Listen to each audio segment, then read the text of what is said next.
وعن أبي بن كعب رضي الله عنه في قول الله عز وجل وإذ أخذ ربك من بني آدم من ظهورهم ذريتهم قال جماعة. یہ بھی اسی مضمون کی روایت ہے، ذرا اس میں کچھ نئے مضامین بھی ہیں، الفاظ بدلے ہوئے ہیں، میں آپ کے سامنے اس کی تشریح کروں گا۔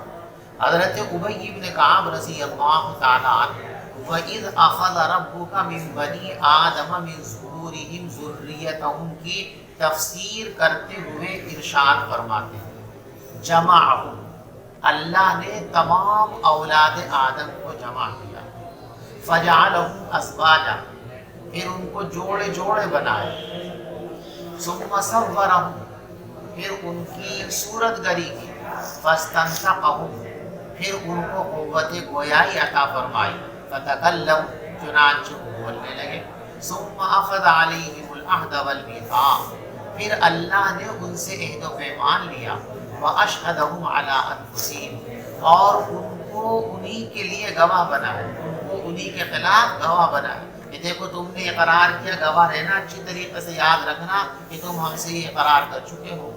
کیا تھا وہ اقرار و عہد و پیمان؟ الست بربکم، اللہ نے فرمایا تھا کیا میں تمہارا رب نہیں ہوں؟ قالوا، تو سب نے یوں کہا تھا الست بربکم، قالوا بلا، سب نے کہا ہاں ہاں آپ ہمارے رب ہیں۔ قال، تو اللہ نے فرمایا تھا انی اشہد علیکم السماوات السبع والارضین السبع، دیکھو میں نے تم پر گواہ بنا لیا ہے ساتوں زمینوں کو اور ساتوں آسمان کو۔ اگر کل کو تم یوں کہنے لگے کہ ہم نے تو کوئی عہد و پیمان نہیں کیا تھا، ہماری تو اللہ میاں سے کوئی بات چیت ہوئی نہیں تھی، تو ساتوں زمینیں گواہی دیں گی کہ ہاں ہوا تھا یہ معاملہ، اور ساتوں آسمان بھی گواہی دیں گے۔ میں نے تم پر گواہ بنا لیا ہے ساتوں زمینوں کو اور ساتوں آسمانوں کو، وَأُشْهِدُ عَلَيْكُمْ أَبَاكُمْ آدم، اور میں تم پر گواہ بنا رہا ہوں تمہارے ابا آدم کو، تمہارے ابا بیٹے یہ بھی گواہ ہیں کہ ان ابا کے سامنے تم نے اقرار کر لیا کہ ہاں اللہ ہی ہمارا رب ہے۔ یہ اقرار اور گواہی کیوں ہو رہی ہے؟ ان تقولوا، اس وجہ سے کہ کہیں تم یہ نہ کہنے لگو قیامت کے دن لم نعلم بہذا، کہ ہمیں تو یہ باتیں معلوم نہیں تھی۔ اب اللہ نے جو سبق پڑھایا تھا اس سبق کو دیکھو، اعلموا انہ لا الہ غیری، جان لو یہ بات کہ میرے سوا کوئی معبود نہیں، ولا رب غیری، اور میرے سوا کوئی رب نہیں، ولا تشرکوا بی شیئا، اور میرے ساتھ کسی کو شریک مت بنانا، انی سأرسل الیکم۔ دیکھو میں نے سب باتیں تم کو یہاں پڑھا دی ہیں، اس سبق کو یاد دلانے کے لیے میں مزید تم پر یہ کرم کروں گا کہ دنیا میں تمہارے پاس اپنے رسولوں کو بھیجوں گا، کتابوں کو بھیجوں گا، اور ان رسولوں کی تعلیم اور کتابوں کے ذریعے تم کو یہ سبق یاد کرایا جائے گا۔ اب پڑھا دیا ہے اور دنیا میں اس کا تکرار ہوگا، ٹھیک ہے؟ سبق پڑھتے ہیں نا، تکرار کرتے ہیں، رات میں بیٹھتے ہیں، کرتے ہیں نا وہ ضروری ہے، اسی سے یاد ہوتا ہے سبق. تو فرمایا کہ اب پڑھا دیے تمہیں اس درسگاہ کے اندر ہم نے، اب پھر تکرار کرانے کے لیے رسولوں کو بھیجیں گے، پھر تمہیں وہ آ کر یہ سبق پڑھائیں گے، اس کی وضاحت اور تشریح کریں گے. سأرسل الیکم رسلی، میں تمہارے پاس اپنے رسولوں کو بھیجوں گا، یذکرونکم، جو تم کو میرا یہ عہد و میثاق یاد دلائیں گے. دوسرا کام وَأُنزِلُ عَلَيْكُمْ کتبی، اور میں تم پر اپنی کتابیں نازل کروں گا. یہ سبق پڑھا دیا. اب ان سے پوچھا سمجھ میں آ گیا سبق آپ کو؟ تو سب نے کہا جی آ گیا. قالوا شہدنا بأنک ربنا وإلہنا، اے ہمارے پروردگار ہم اس بات کی گواہی دیتے ہیں کہ آپ ہی ہمارے رب ہیں، آپ ہی ہمارے معبود ہیں. لا رب لنا غیرہ، آپ کے سوا ہمارا کوئی رب نہیں ہے. ولا الہ لنا غیرہ، اور آپ کے علاوہ کوئی ہمارا معبود بھی نہیں ہے. فاقروا بذلک، تو سب نے اس بات کا اقرار کر لیا. ورفع علیہم آدم علیہ السلام ینظر الیہم، اور آدم علیہ السلام کو ان سب سے اوپر بٹھایا، وہ ان سب کو دیکھ رہے تھے. فرأى الغنی والفقیر، بس آدم علیہ السلام نے اپنی اولاد کے مالداروں کو بھی دیکھا اور غریبوں کو بھی دیکھا. وحسن الصورۃ ودون ذلک، اور ان لوگوں کو بھی دیکھا جو نہایت خوبصورت تھے. ودون ذلک، اور ان کو بھی دیکھا جو کم صورت والے تھے. فقال یا رب لولا سویت بین عبادک، اللہ میں آپ کے خزانے میں تو کوئی کمی نہیں، ساروں کو خوبصورت بنا دیتا، جمال کا پیکر بنا دیتا. اب دیکھو یہ تو خوبصورت ہو گئے اور ان کی صورت ایسی اعلیٰ درجے کی نہیں ہے، تو یہ دنیا کے اندر احساس کمتری کا شکار ہوتے، سب کی بڑھیا بنا دیتا. آپ کے خزانے میں کیا کمی آ جاتی؟ آتی کمی؟ لولا سویتا، اے اللہ آپ نے اپنی ساری مخلوق کو، سارے بندوں کو ایک جیسا کیوں، آپ نے اپنے بندوں کے درمیان برابری کیوں نہیں فرمائی، سب کو خوبصورت بنا دیتا. تو فرمایا پھر خوبصورتی کو کیا نعمت سمجھتا؟ خوبصورتوں کو اپنی خوبصورتی کی قدر جبھی تو معلوم ہوگی جب بس صورتوں کو دیکھیں، تو جذبہ شکر پیدا ہوگا کہ اللہ کا احسان ہے مجھے ایسا بنا دیا، ورنہ ایسا بھی بنا سکتا تھا. اور سارے بالکل حور ہوتے، جمال کا پیکر ہوتے، سب ایسے ہوتے ہی، اس میں کیا رہے اس کی بات ہے. تشکر یعنی نعمت کی جو قدر ہوتی ہے وہ ضد کو بنانے کے بعد وَبِضِدِّهَا تَتَبَيَّنُ الْأَشْيَاءُ، ازداد ہی سے اشیاء کی اثر حقیقت کھل کر کے سامنے آتی ہے. اگر اندھیرا نہ ہوتا تو اجالے کی کیا قیمت ہوتی، لیکن جب آدمی اندھیرے میں دیکھتا ہے کہ مجھے خود اپنا وجود نہیں دکھ رہا، جھٹ کر لگ گئی، جھٹ ہو کر لگ گئی، کوئی چیز لینا چاہتا پی لے رہی. اب اس کے بعد جب اجالا ہوتا ہے، بلب جلتا ہے، تو اس سے بڑی قدر و قیمت ہوتی ہے کہ اجالا کیا ہے. اور اگر اجالا ہی اجالا ہوتا، اندھیرا نہ ہوتا، اجالے کی قدر و قیمت.